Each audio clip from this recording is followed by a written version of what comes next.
Bonjour à tous, je vous invite à vous abonner à cette chaîne, à aimer, à partager, à commenter ces vidéos, c'est très important. C'est une manière de nous soutenir. Merci à vous tous. Bonjour Valentin Schirmer. Bonjour Clémence. J'ai un peu peur à la lecture du titre de votre chronique. Vous êtes frileuse, c'est tout.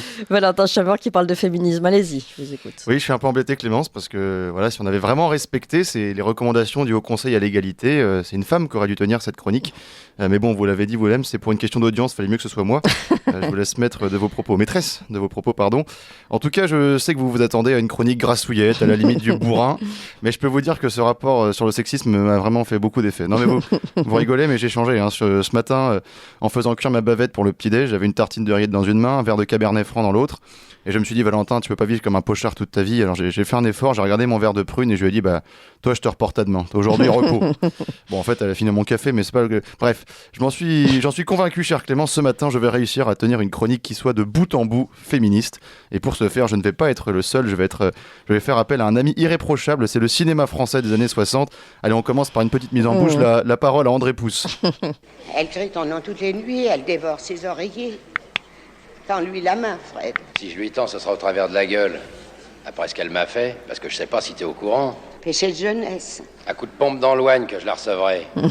Même pas à coup de tisonnier. Ça la redressera, cette salope.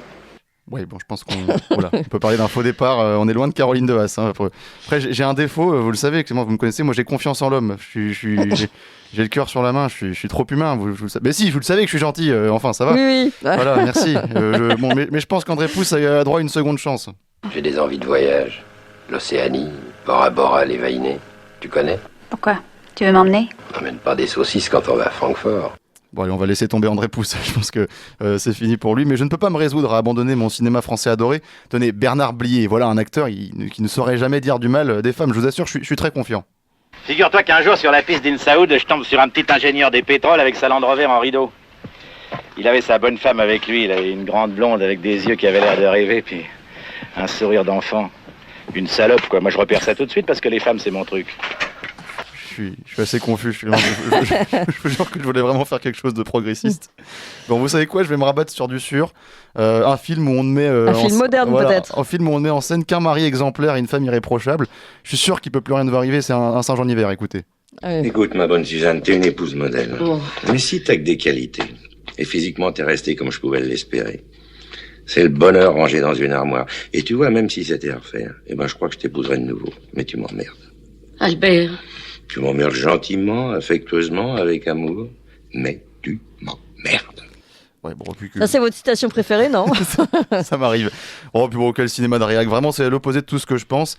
Allez, on se concentre sur le cinéma français récent, celui d'après les années 2000. Les mentalités ont changé, Edith Cresson a été ministre. On peut donc légitimement penser qu'on va aller vers le mieux. Par exemple, une de nos pointures, Jean Dujardin. Je suis ravi d'avoir une secrétaire aussi jolie. Pardon? Non, je leur dis que je suis ravi d'avoir une secrétaire aussi jolie. Je ne suis pas votre secrétaire. Vous êtes la secrétaire de qui, alors? Deux personnes. Je suis lieutenant-colonel de l'armée israélienne. Et l'idée est que nous travaillions ensemble, d'égal à égal. On en reparlera quand il faudra porter quelque chose de lourd. Ouais, je suis encore embêté parce que je sens, Clémence, que vous pensez que je me paie votre tête, mais vraiment rien n'est plus faux. Je vous promets que je fais de mon mieux. Bah oui. Je tente une toute dernière fois. Je sais qu'avec l'affaire MeToo, il faut faire très attention à la manière avec laquelle on aborde des femmes. Voici un exemple à donner à la jeunesse. La famille royale est peut-être dégénérée, mais je peux vous assurer que la princesse Altarouk vaut le détour. Et je peux vous dire que quand elle s'affaire, elle est son sang royal au vestiaire. Avec gueule, mon vieux. On dirait une poissonnière de Ménilmontant. Bon, je pense qu'on va finir là-dessus. Ouais. Hein. J'ai l'impression que j'ai pas franchement réussi mon coup. Je vais simplement vous laisser en abordant la question de la parité. Je sais que c'est une question importante. J'ai peut-être une citation d'Oscar Wilde qui pourrait faire avancer la cause. Celui qui cherche une femme belle, bonne et intelligente n'en cherche pas une, mais trois. Bon, merci, Valentin Schirmer. Vous appréciez cette émission? Alors aidez Radio Courtoisie à en produire d'autres, en indépendance totale.